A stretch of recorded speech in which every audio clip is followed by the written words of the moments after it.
What's up, guys? So I'm here at the gym and I'm thinking about all the folks that are experiencing lower back pain. And honestly, if we think about it, at least 1 in every 3 Americans, I would even say 1 in 3 people across the world, according to statistics, has actually experienced severe lower back pain at some point in their life. And a lot of them still are now, and maybe that's you. For some of you who know my story, being in a car accident in 2009, broke my pelvis, fractured 4 vertebrae in my spinal cord. I had back pain, and I know back pain really well, but I was actually able to overcome that by the grace of God and through corrective exercise. And so I wanted to share some things with you that, one, could be the cause of your back pain, and then give you some solutions for that. Make sure that you like this video and share it before you leave the video. Okay, so usually when it comes to lower back pain, of course, this is not concerning the conditions that are hereditary or that are just developed because of old age.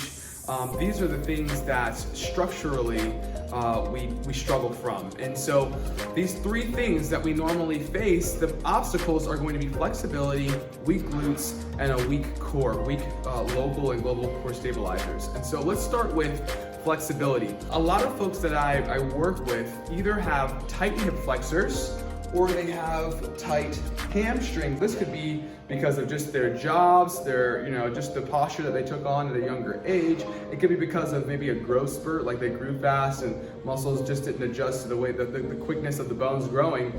And so it's thrown them off. And so what happens is it causes this tilting to take place naturally at the pelvis, the lumbopelvic hip complex, that actually either causes a consistent extension in the lumbar spine or flexion.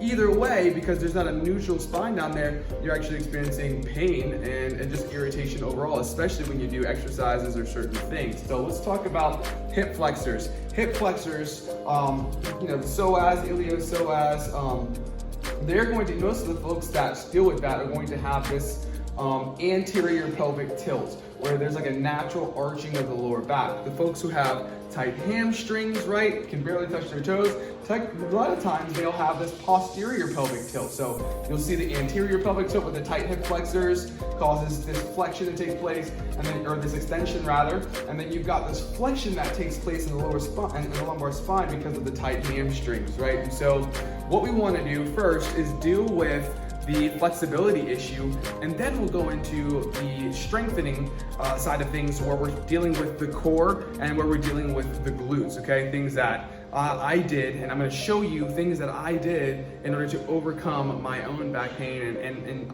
usually in tools that I use for my own clients. All right, guys, so when it comes to tightness in the hamstrings, you got a lot of folks that go straight to this, toe touch stretch, where a lot of the times what happens is that because of the compensation, a rounding of the back takes place so that they can get as low as they can. And I want to say that with that one, you don't want to focus so much on touching the ground or getting your hands as close to the ground. You want to focus on the hamstring stretch. The last thing you want to do when you're trying to increase your flexibility is to incorporate compensations that support your lack of flexibility. You want to work against them, right? And that's very difficult and sometimes very uncomfortable.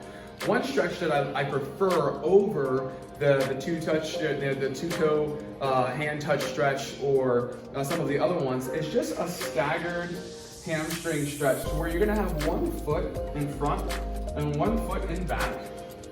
Okay, and then what we'll do is take our hands, put them behind our back, and now instead of reaching for the ground and psychologically figuring out ways subconsciously to get as low as we can, we're gonna try to get our chest as close to our knee as possible while keeping our legs straight. So it'll just look like this. You'll almost like a bird feeder. You're going to bend forward, keeping the back straight. You're rolling your shoulders back and bending forward. Now, really important with this is that you want to, one, if you're not warm, like if you haven't done some sort of cardio or exercise or something like that when you're doing this, you want to keep it dynamic.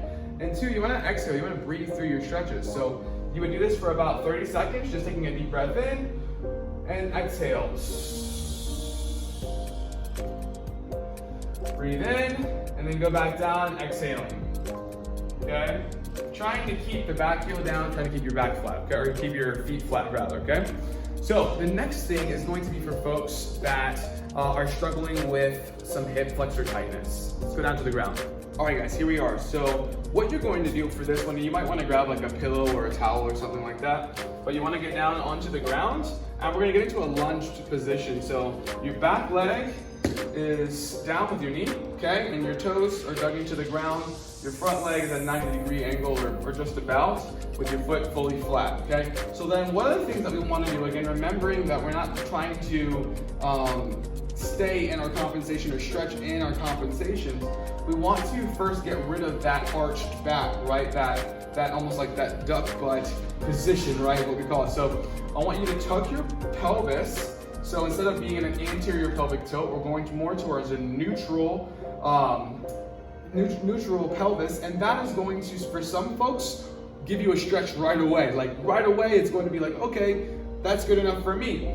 But from there, now that we've gotten this neutral spine, we're almost it feels like we're pointing our pelvis upward. Then we're just going to start to lean into the stretch a bit more, pushing our pelvis forward. Now notice when I do this, my whole body doesn't go forward. I'm gonna keep my shoulders back and then it's almost like my pelvis is trying to leave the rest of my body, right? And so I'm pushing my hips forward and keeping my shoulders back, getting the big stretch that I can, the biggest stretch that I can get. I might add to that by raising my arm on the same side that I'm stretching and leaning back, okay? Opening up and getting the biggest stretch that I can manage, okay? And that is something that you want to hold. If you're, again, working on flexibility, ideally you would warm up, you'd do some biking, walking, something like that, and then you would do these stretches afterwards if you're working on the flexibility. But if you are just like warming up, or you're waking up in the morning, this is a great time to do your stretches, just get into that position.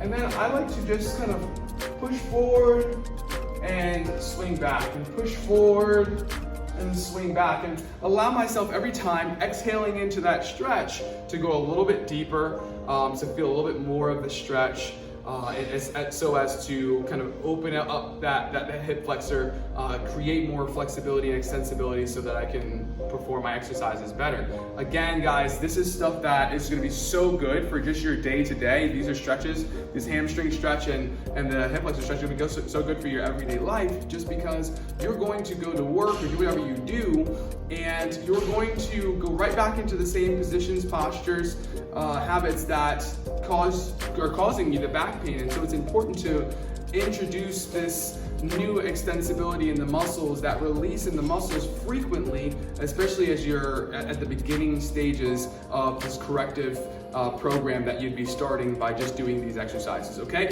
With that said, let's go ahead and close this thing out with 2 strength exercises that you can do to completely knock out this lower back pain if you pair them properly with these flexibility exercises and do them on a frequent basis. Let's do it. All right, so I would say that 2 of probably the most underrated exercises when it comes to effective solutions for overcoming lower back pain are the plank and the glute bridge.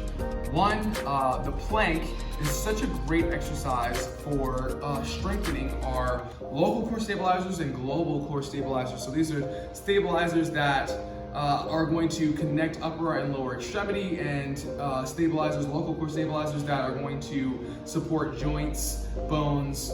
They are going to hold everything together for us. And so we see these muscles being underactive in infants when we go to sit them up, and they're just kind of flopping over. They don't have that strength. We have it, but for those of us that sit a lot or just have American lifestyle, typical American lifestyles, we don't use them as much, right? We're not upright as much. This is why it's suggested that we stand a lot. And so the plank is one of those exercises that helps you to simulate a more,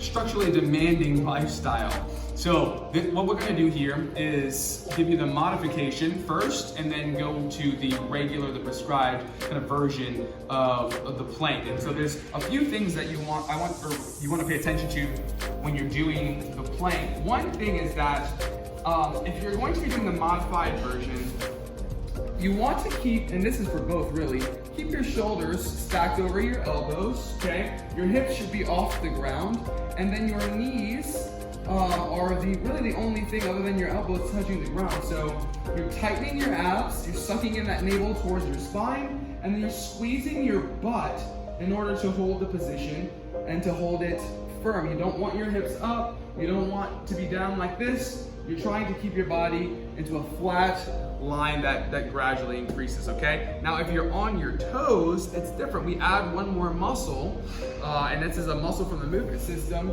and that's gonna be your quads. So now we're having to hold our legs in an extended position, and so we incorporate the muscle that does that, the quadricep.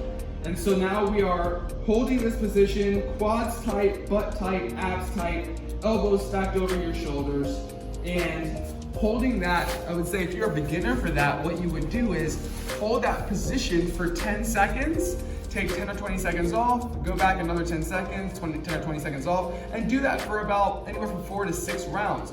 Then you can start to increase the time that you hold it, but you want to make sure that however long you're holding it with the effective posture, you're holding it with the most focused muscle groups, which is going to be the core, it's going to be the quads, it's going to be the glutes. You want to make sure that you're not compromising in order to hold it long, you know, hips going up in the air and stuff like that. The other exercise is going to be glute bridge. So the glute bridge is great for strengthening your glutes. Who'd have thunk it, right? So with this one, there's a couple different variations. One is going to be flat down with 2 feet, hands by your side. You're going to squeeze your butt, suck your abs in, and then drive up, okay? Just like so, okay? Your head doesn't need to come up, driving up.